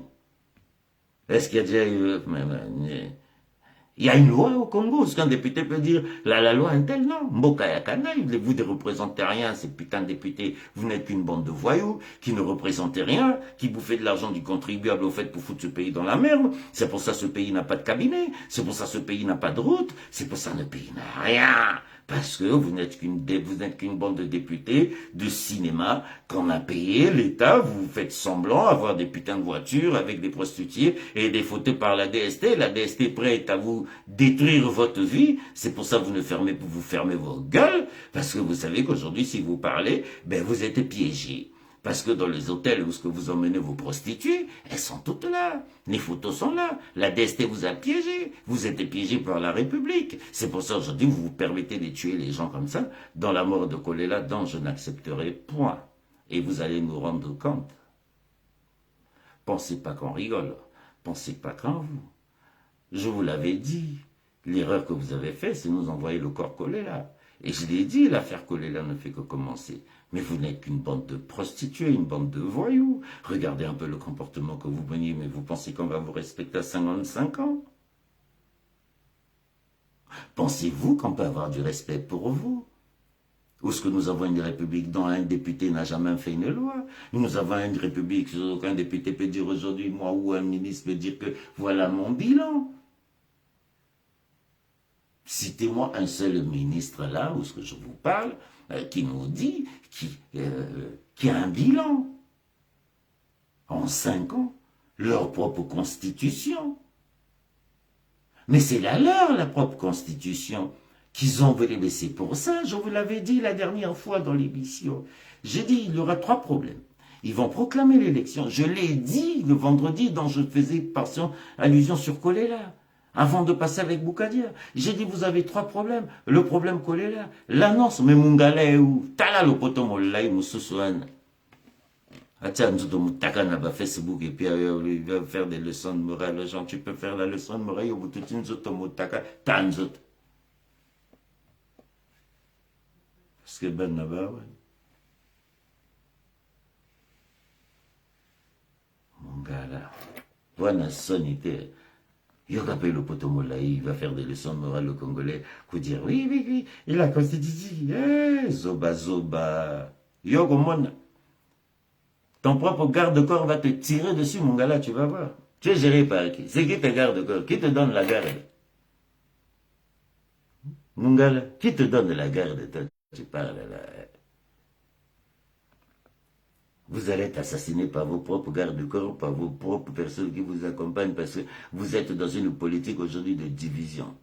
Et vous avez donné le pouvoir par une bande de sbires qui vous ont encerclé. C'est pour ça que vous la fermez. Vous n'arrivez plus à parler. Kolela est mort, personne n'arrive à parler. Kolela est mort, vous êtes dans votre putain de bouquet, je ne sais pas pourquoi. Mais vous avez gagné votre élection. Annoncez votre élection. Ramenez le corps de Kolela et on va voir. Plus vous êtes intelligent. Vous voulez endormir les Congolais et vous nous endormez avec vos putains d'arrestations. Mais arrêtez tout Brazzaville. Vous nous endormez pour que nous on se concentre sur l'arrestation de Guy, pour que non. Guy en prison, il savait très bien. Bravo petit bal, courage. Et tu as été proche du général Moukoko et tu savais Guy à quoi t'attendre. Fetinanga Guy Dongui. Ah. Et je savais, je te l'ai dit plusieurs fois. Et tu m'as dit, Guy, tu dis, vieux, je suis prêt. S'il veut venir me chercher, il vient me chercher. Guy était prêt hein, pour aller en prison. Ah, Guy Ndongui, le vieux Guy Mafimba est là. Guy Mafimba est là. Il était prêt pour aller en prison. C'est une république de voyous. Ils ont truqué leur élection, mais ils ne s'attendaient pas à ce que Parfait Kolela meure. Et quand Parfait Kolela meurt, ils se disent, bon, on fait comment? Mais comme ils ont été bloqués dans leur malhonnêteté, et que leurs fétiches ont diminué, et que il est mort le samedi. Et ça, je donne ma main à couper. S'il faut qu'on aille au tribunal, je peux vous démontrer comment il est mort samedi. Eh bien, c'est pour ça que le vieux Guy, qui domine, va Dieu Bembe, va faire voyager Bembe, va le but qui a puissance, mais va que puissance dans Congo. Bana Kimbango, dans le vent na bango. Et Bemba Kolele na poto bosalire. Je l'ai dit. Et Bemba na ratavio. Na bosalire. Parce que j'avais Boukadi en ligne ce soir. Et voilà. L'affaire Kolela ne fait que commencer. Maintenant, vous là qui parlez de l'affaire Onyangue. Bon, Monique, toi, n'a pas de communication. Albert Onyangue, je le connais. Il a osé. Il a osé parce qu'il en a eu marre. Il a osé pour voir cette armée en train de se détruire. Albert Onyangue a osé parce qu'il connaît. C'est des gens formés. Tant aujourd'hui, ces petits sbires de villageois le traitent de garde du corps. Garde du corps a zappé moto. Albert Onyangue a été dans tous les 400 coups de Sassou. Parce qu'il était son GDC, comme on dit chez nous. Son officier d'ordonnance. Et aujourd'hui, s'il se lève, il est pasteur. Les pasteurs, pasteur Basolana Nzambe. D'après ce que j'ai appris des pasteurs. Et voilà un monsieur qui se lève, qui décide, il dit je vais me présenter. En sachant très bien que il ne peut ni gagner, ou peut-être même la surprise divine peut arriver. Parce que mon père m'a toujours dit, ce pays, la justice divine finira par triompher un jour. Et ça, c'est des mots que j'ai toujours pris en considération. C'est pour ça que quand je vois les gens courir derrière ces petits postes à la con, courir derrière ces gros pognons. Moi, quand j'ai besoin d'argent, je demande 20 euros, 50 euros, 30 euros pour faire vivre Bakacho. Je ne vais pas me répéter souvent. Parce que j'estime une émission comme ça, quand je prends le temps, ça me coûte 20 euros et 30 euros. Et en 5 ans, j'ai tenu. Je remercie toutes les personnes qui m'envoient 20 euros, 30 euros. Ah, Wagena Sepelaki, je vois au Tindanga 50 euros. Oui, c'est ça. Wagé, même le Bissoga, moi, peut-être une 50. Ah, Thierry Matsunga. Voilà des gens aujourd'hui qui font vivre Bakacho parce que Nakufa Nzalate. Quand j'ai envie de faire Bakacho, parce que moi, pour faire Bakacho, il faut que j'ai mon steak, il faut que j'ai mon pinard, il faut que j'ai mon fromage, il faut que j'ai mon roquefort. Et donc, pour ça, ça me demande, c'est pour ça, à chaque fois, là, tu vois, par exemple, je suis bien. Bien, je ne vais pas citer le nom de la personne qui m'a envoyé.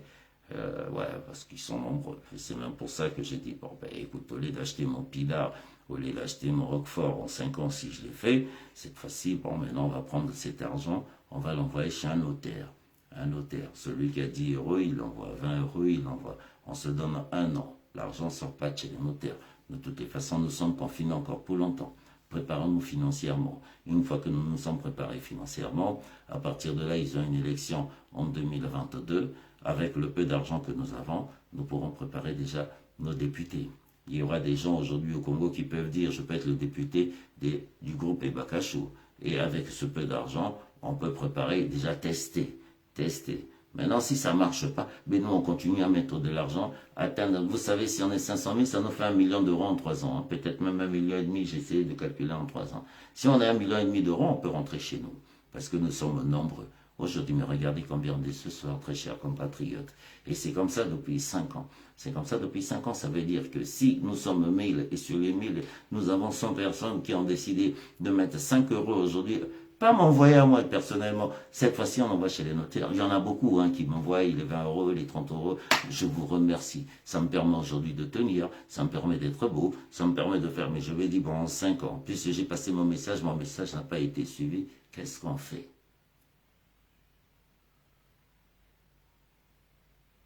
Qu'est-ce qu'on fait? Et c'est là où je dis, je suis candidat en 2026. Je sais que ça va faire rigoler beaucoup de gens. Mais putain, j'ai interviewé 3 chefs d'État de ma vie. Ça veut dire, je connais. Si j'ai interviewé le floc, hein, ça veut dire que comprenez que je suis prêt à défier quiconque. Donc nous allons y arriver. Oui, on va mettre le compte People, voilà. Ben, ouf, il y en a beaucoup. Voilà, mais on va s'organiser, gars. Ben, pourquoi pas toi prendre les finances? On va se prendre le temps. Il faut qu'on s'organise, je ne peux pas le faire seul. Moi, je suis candidat, je vais me préparer politique, je vais me préparer les projets. Je vais, non, ça me va projet. Ben, vrai projet. Vrai projet. 2026, hein, je vous parle. C'est pour ça qu'il faut déjà préparer une grande prison du côté de Ouessou. Entourée, tu vois, voilà, une prison. Une prison, il faut jeter tout le monde en prison. Gentil encore là, entre ces 5 ans, s'ils peuvent trouver des solutions. Mais avec notre génération, non. Il faut la loi. La loi dit quoi? Il faut jeter les gens en prison. Jeter les gens en prison, pas les prisons de Ndengue. Non, non, non, non, ça c'est du banditisme. Tu as volé, tu vas en prison. Mais Sarkozy est condamné là. Il faut que nous arrivions à ce stade de condamner. Et ils sont nombreux. Et je pense que vous allez voir ce pays-là. Une fois qu'on va trouver une solution de jeter tout le monde en prison, vous allez voir que ce pays-là va entrer dans l'ordre. Tout ça, c'est du cinéma. Personne ne va en prison. On arrête des prisonniers parce qu'ils ont envie d'arrêter, ils font semblant, ils décident. Non, non, non, non, non. C'est ces mêmes personnes, en commençant par Bouka, par Mboulou, tous ces gens-là doivent aller en prison. Et pour qu'ils aillent en prison, il faut qu'on s'organise. Commencer à porter plainte dans des tribunaux comme la CPI. Moi, j'ai un frère qui était assassiné. Hein. On m'a même dit que l'assassin de mon frère parle sur Facebook aujourd'hui à Paris. Mais bon. Ça, c'est des trucs que je prends en pincette. Je vais faire mes enquêtes. Vous voyez, on vient de me dire que celui qui a tué mon frère est en train de faire le beau à Paris. Sur Facebook, dont vous regardez. Ok, d'accord. Ça, d'accord. Mais j'aime bien faire les enquêtes. Maintenant, si c'est vrai, de toutes les façons, il va se reconnaître. Mais, je vous dis là, organisons-nous. Mais ça fait combien de temps vous me regardez?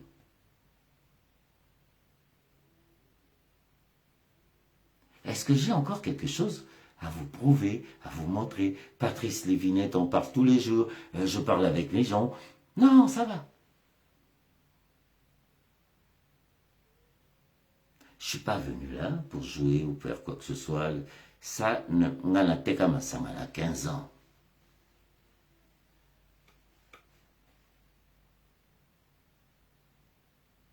Ça m'intéresse pas. Je suis arrivé à un âge aujourd'hui. J'ai envie de me poser pour mon peuple. Je suis arrivé à un âge aujourd'hui. J'ai envie d'être accompagné par des gens intelligents. Qu'on réfléchisse tous ensemble. Ah, Godefroy. Ba migibi mboka bobi mbaka migibi na diam na migibi diam na mugibi.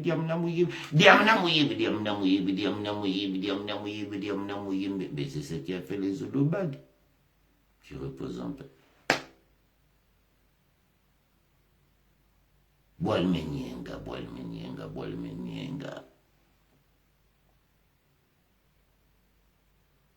Et on n'a rien à vous prouver.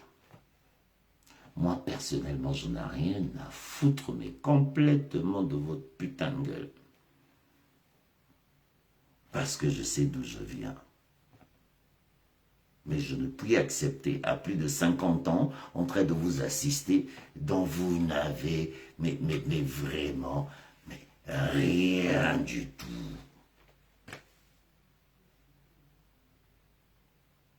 Une bande d'incapables, des ministres incompétents. Citez-moi un seul ministre aujourd'hui qui peut dire qu'il a fait du bien dans ce pays, il n'y en a pas. Vous avez volé notre constitution, vous l'avez dit de ne pas la changer en 2016. Et vous l'avez changée. Et vous voilà face à votre propre constitution, et Parfait Kolela est mort.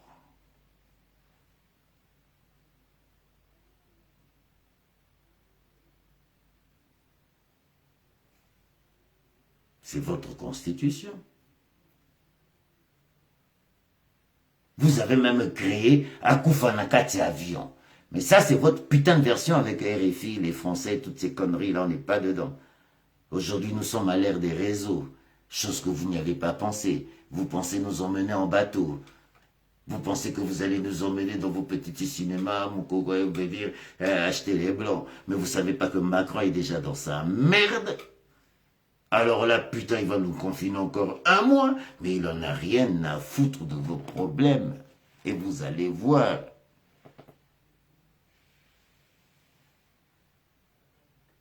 Je suis bien idiot là qui a dit la France, un pays souverain. D'accord, ok, ouais.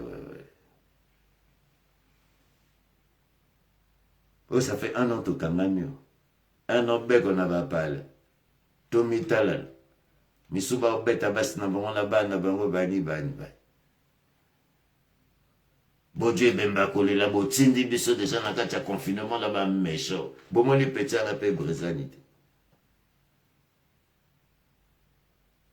Bomoni pe brésanité.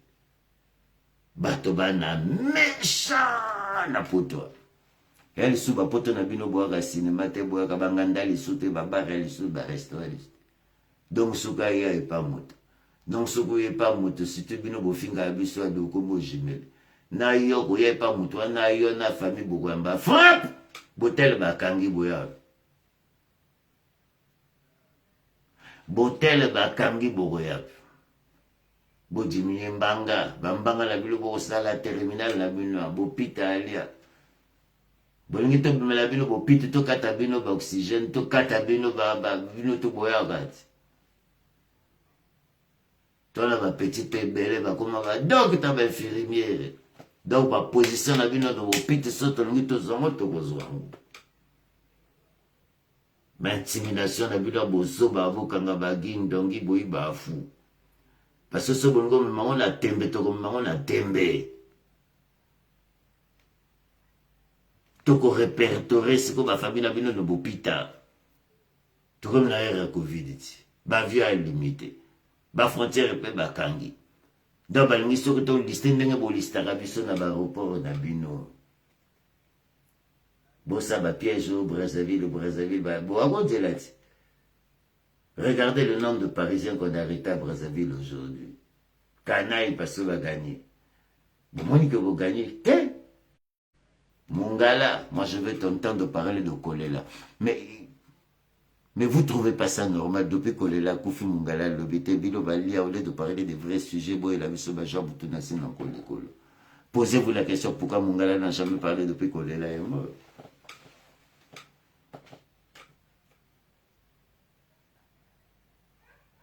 Mboga Souboul. Bakola na Banzinzi. Bakola bakwisa dendon. Bakwisa héros. Bakwisa balibana basose uta balibo bani. 25 ango boularani. 25 ango boulaga congelé. Et uta balibo. Bashawama. Les shawama balibana basa boularani. Vous contrôlez Rangombean.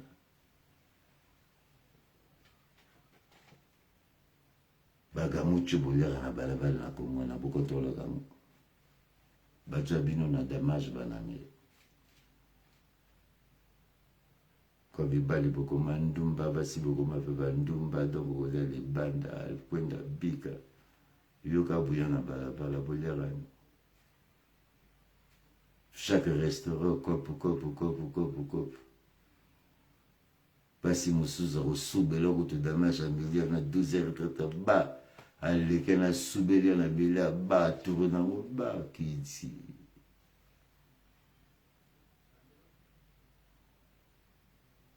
Mboka qui ici. Mais Pétiana, il y a des comme Samba et Maramona, le parti. Il y aura secteur à Bayani, Gouana. Secteur Mokimba bakabola na bawara.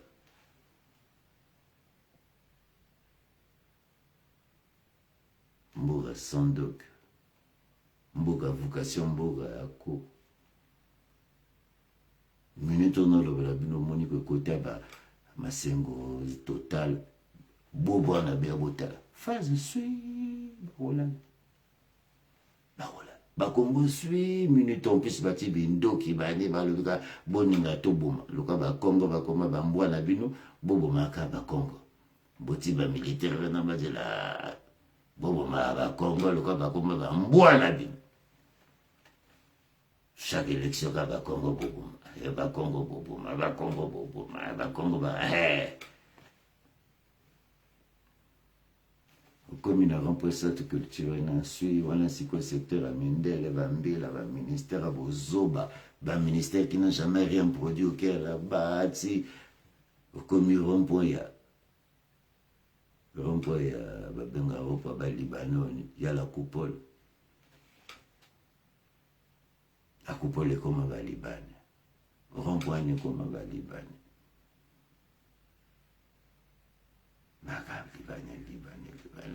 Moi bandia bakodendia bakotana skit bateka bino bapapa baskit mondarine ngana mona le 25 décembre na leli babeta près d'1 million de croissants 25 décembre mandarine na kodja 1 million de croissants na moni bana bauti batalanga mikalo donc depuis rond-point donc depuis Monoprix depuis pour abuser j'abuse peut-être depuis la poste si rond-point il y a la coupole la coupole était rond-point il y a mandarine wana ta la bana o matiti koti j'avoue na ti ta major côté babomango biana ta la bana pona ba resomba croissant là nous sommes en 2013 après 4 mars bala babimate na lela bali banana badu 2 millions de croissants 1 million de croissants bateka wapi croissant go 8 croissant moko 800 poisson au beurre 1500 jambon beurre j'ai compris que le pays a été foutu. Maintenant l'ongoli bakongo na kuna ndaba faze la butu wana siko biloka moi na moi ba pesa siko secteur wana ba pesa secteur wana siko na balibane ba gérer bino ba pharmacie Congo mindele bolia ba charma bani biloka tufi bani d'abord ba mayana tout farata comme siko na la poste basali moi semblant bati moi statuette wana yo pango omoni kutu statuette ba pesa ngo kutu sima comme ici qu'on a rond-point, il y a la coupole, le côté makambo et banda ngakoso. Ngakoso banda kotia ba statuette ba maçonnerie na bango na masebeta abino get. Na la coupole la l'air le ka ba matisi ko kota centrale ba le ko bomela masanga. C'est pour ça minute batoto bakima ba koma mpiaka. Zone wala tout mpiaka minute c'était la plus grande zone de Brazzaville. Donc Champs-Élysées à Brazzaville là qui kuna la coupole bani. Bachina banga mutumasi bacha biso statuette en Nefertiti ya Égypte la tala bino ka bo statuette en Evandagana côté likolo bacha bo pango ba Lumumba ba Che Guevara tous les descendants batina bango bafandi sa statuette ya Égypte tala bino nga statuette na la kina omona ngo tous les jours na yo sala nini nga la ko kindolo bana statuette wana yo zo sala nini awa na kotanga komuna mutako mmangaide ngana ko lobele il faut me dire la step boke no monango bo moni arc assurance ou je sais pas biyibi na ba assurance et encore l'assurance au Congo na ba assurance en tout cas moyibi bo futa assurance en pe na ko mboka na pe logate assurance ya moyibi bongi ndisa ba bo assurance mindele les gens à internet assurance au Congo vous empêchez ces voleurs depuis votre assurance montazon sabinola depuis votre assurance na mboka na montazon sabinola et l'orota lukuta maintenant le ngolanga la coupole comme na rond-point poto oula et pas bayani comme samba allons c'est bon rond-point poto soko ko jaba ok bayani ko bana simana l'enfant Santana hôpital là-bas fou na simana Pentecôte pas papa Isaïe là encore ça va poto ça va petit na simana l'enfant Pomina poto qui ne ressemble à rien. Depuis 1946, même peinture. babeta moi peinture eskiti ya 20 shaba na bawara chaque wara ya fungili moi magasin abeti peinture na plan non abanda boulevard et la paix yoka sola chulai sachet chulai sachet chulai sachet chulai sachet chulai mandarine chulai biloko bakwaka minene d'accord la logique na bango topesi bango idéologie c'est nos frères ils ont toujours été là avec nous mais bana mère bato wana bakoma na logique bayeba luka tokoma bazoba babeta bakopi na bagénéral chaque général a un magasin avenue de la paix chaque colonel chaque lieutenant chaque capitaine soki alingi mpona mwa epuis bango to bana 2-3e bureau chaque 2e bureau va chez Mamadou, va prendre une télé. Oui, Mamadou, bon, bah, oui, écoute, va prendre une télé. Donc, bah, Dumba, tout, on va parler, on va monter dans la télé, on va voir, on va foutre un beau gratuit, on va foutre la patente, Mbore zanga patente. Congo. Maintenant, comme il n'a pas Mongolian. Donc, bah, tic. Maintenant, si on n'a pas Mongolian, si on m'a pas beurre jambon à 2h du matin. Yo, quand m'a pas beurre jambon. Bato tu nabo nabana bakonzi bauti bapelema bauti niso bangolia baobalia paka kisasa omonde babuma bango epi bukufe yo moto uti vili yo mwana mokonzi tala lake bapetia kisasa yo kama pamoto boulangerie Léon wala mapamote uti désert. Voilà l'avenir du Congo qui va être l'élite de demain. Ça fait 20 ans baliaga na balabala bauti ba boîte bauti banini bali ba avocat bali ba rechette bali ba nyama nga kinini qui je mets quiconque en défi là qui n'a pas mangé dans la rue auti pelem auti mbango palace auti di bolia kani na balawana qui dit ba bomela kanini qui dit ba banda mboshiti cinéma Vox kaka mapa beurre jambon fromage mapa beurre jambon badja siku moko petit na moko comment on appelle siku yet siku devant pelem chef avocat oyo ka avocat bo écrivette yo bimi boîte de ninja loliani olia kaka na me bolia kani na désert à tongo wana maintenant na moins 500 mètres wana keba le va petit ngingoli Bambape, Bachukumeso, Bambape. Bango batalute, 1000 francs, 1500. Soko tuli na ville, oui, tuli na dercha, beti dercha. Bango pe baningana, te songo bete ou bete kana pa cher. Peyo kasola batoki ba petit ton. Baba rape shimbo. Papa oleke o matapunda te. Oh, punda. Mangana kanisaki punda ya kojeloti. Te alemi papa le 31 matin. Donc on a bon minene 500. Vraiment mingi kiana. Bani na mo 800, 1200. Vraiment va finir de Bambape na mo talo tipo 2000. Si bisi na ba. Comme c'est que je moulele. Da rompo mungali keba. Wala siko ya mwatalu. Aya bapetito bachaka makiasha bala kisasa balata mushunya batato komoni makolone yoka goma kitoko. Alors papa uchepo weji vile simite. Esim abe papa ngapela moto ti. Ngapela moto ne ba yo pe papa ubosani kwa kimosi na poto. Ubosani kwa na famille poto. Oyo ke petango yo papa sola manana sabawara. Au petit beko. Olali deux fois. Petit apesio. Comme qui dit bah. C'est pour ça que basi bakima na poto. Na continuer les solo. Voilà toi la mongali. Mon église na biso protestante. Église wana pe. Et comme église tous les jours voyez mbara nzambe. Église wana ba protestante na rue Lague. Entre rue Lague na trois martyrs. Parce que na koko nanga ki na hôtel wana Omega ngala koko Santa Lucie.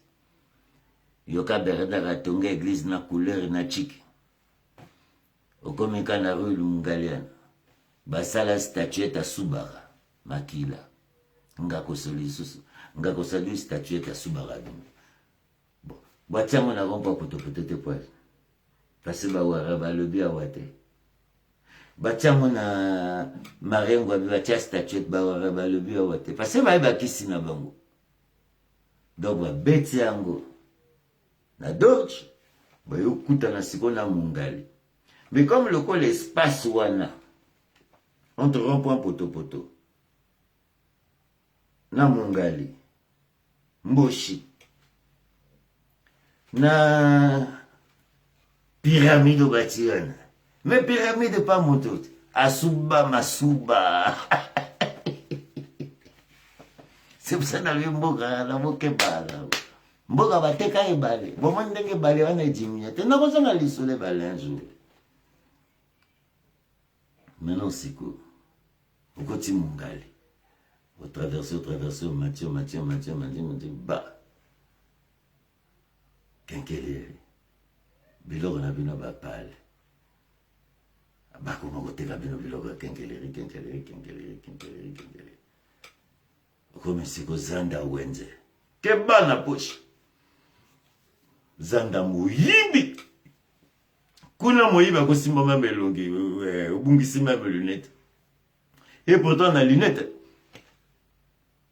okomona komutu asimba lunette ebungani wenze ke bana zone wana miyebi ngana mwana wenze ti nayebi ke bana poshi bokamwe tala ngai mikalo na oyo chauffeur ndoko na nchufa uvane wana babe chodwa chauffeur abiso uvane babe donc keba koma siku rond-point kolonda seul rond-point batiaki ndori te seul rond-point balobi na ngakosongali kosala balobi na keba seule zone guerre ekota te seule zone toprotéger zone wana 753 naki monument, c'est pour ça batia 4 mars batumba quartier na Kanaï parce que babi ceux qui totumbi quartier te bana 753 bagoye la bisa 26 mais babosa na kite ba pomba 753 babima et dans la pomba quartier mais je défie quiconque ah ouais là ta wenze la tega masanga na 15 ans mingi bobo tamate 84 s'il vous plaît. Na chef à barre na koteka masanga na wenzana. Banze siko rompo kolonda. Comme rompo masuba elembe. Connexion donc ya dorche na masube kokite yo. Ba lever bon wenze to sani. Baba na ana luka baba impoli to créer bango. VIP, messe, VIP, messe, VIP, pasta, nganda, basala biso mwa nganda moko batia ba statuette à Égypte. Et à la Sheba Kyongubwe. Le seul bar, le seul quartier à 20h bakati imolili, wenze, chez biso. Même minute on a le baou molili ba mesana na molili ba na wenze donc ba koma ya kifoli petit bolango ka bobi magali sute bovana ba pale mais petit comment vit mobimba ka butu na tongo bo albo mais bon même na programme la bino na tongo bolamuki olamuki petit en logote au vandi chez Claude ko lia ma bouillon créé bois toujours na motatia ka bino moi chaba moi 5 tene banini toujours. Vous se retrouvera toujours petit, moi, là, vous faisiez bien, voilà, petit, ça fait 20 ans. Pendant ce temps, là, moi, petit, na anzale, na ba, ou que mon anoko bani, petit, viana, ba, comme ma bido, rythme, mon avis, mobimba, petit. C'est pour ça, beaucoup, ma souboule. Beaucoup, ma souboule, petit. Bon, mon na wenze. 20h.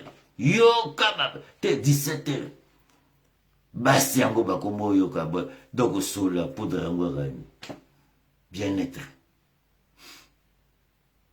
joli propre namaya so donc namaya bébé dans ma petite dans ma bébé donc il faut linga kaka il faut linga kaka bana bewana et on a les plus belles femmes d'Afrique centrale que bala ba petite wana qui malibala